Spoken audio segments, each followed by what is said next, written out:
આ છે આજની આપણી રેસીપી લીલા કાંદાનું ખાર્યું. હેલો ફ્રેન્ડ્સ, આજે આપણે બનાવીએ લીલા કાંદાનું ખાર્યું. એ આપણી કાઠિયાવાડની સ્પેશિયાલિટી છે. આ છે ને તમારે રોટલા, ભાખરી, ખીચડી સાથે બહુ સરસ લાગે. એના માટે મેં શું કર્યું છે, 2 લીલા કાંદાની જોડી આવી રીતે કટ કરી કાઢી છે. અહીંયા 1.5 ટેબલસ્પૂન ઓઇલ ગરમ કરવા મૂક્યું છે. હવે આપણે શું કરવાનું, આપણે આ લીલા કાંદા તેલમાં નાખી દેવાના. આ બહુ સરસ લાગે.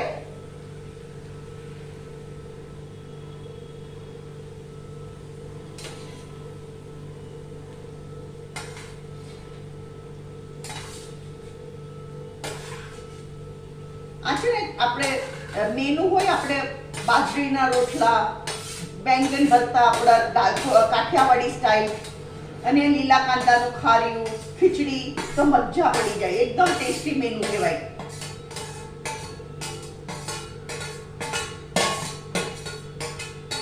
રાતના ખાલી ખીચડીને ખાર્યું કરો તો બી મજા આવે. હવે આમાં શું કરવાનું ફ્રેન્ડ્સ, આપણે મીઠું નાખી દેવાનું સ્વાદ અનુસાર. આમાં આપણે સ્વાદ અનુસાર મીઠું નાખી દઈએ.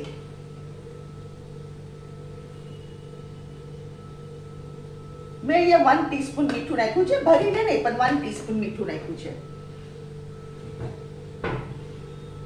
અને એકવાર ઉપર નીચે કરી દઈ સ્ટર.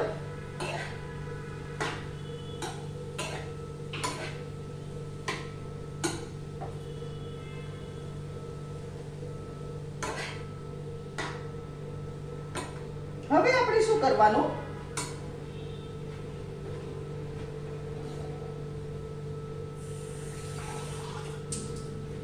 આમાં હું આ પા ગ્લાસ પાણી નાખું છું, વોટર, ખાલી પા ગ્લાસ. હા, અને અહીંયા 2 મિનિટ માટે ગેસ ફાસ્ટ કરીએ આપણે.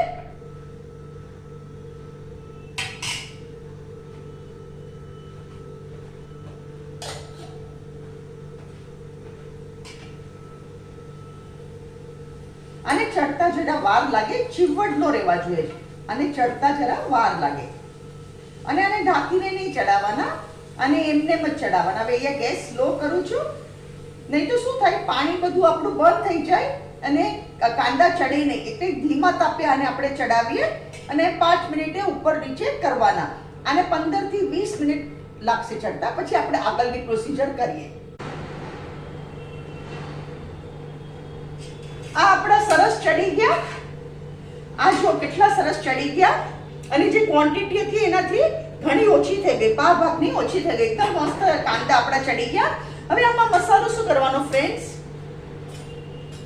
હળદર અમારી નાની ચમચી, લાલ મરચું અમારી નાની ચમચી, અને 4 ટેબલસ્પૂન શુગર. તમે જેટલું સ્વીટ ખાતા હોય એટલું કરજો. આ થોડું સ્વીટ જ હોય.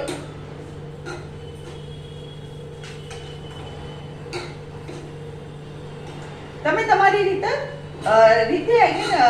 શુગરનું એડજસ્ટમેન્ટ કરી શકો છો. આ વેરાયટી બહુ જ ટેસ્ટી લાગે. એકવાર જરૂરથી ટ્રાય કરજો. અને એટલું ઈઝી છે ને, simple recipe, very simple masala and very simple recipe. આમાં જરાય મગજમારી નથી. ખાલી મેઇન થિંગ છે ચોપિંગ. આપણે 2 કાંદાનું ચોપિંગ કરવાનું, 2 જોડી કાંદાનું.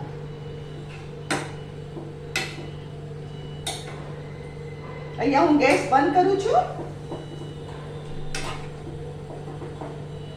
ફ્રેન્ડ્સ, આ છે આજની આપણી રેસીપી લીલા કાંદાનું ખાર્યું.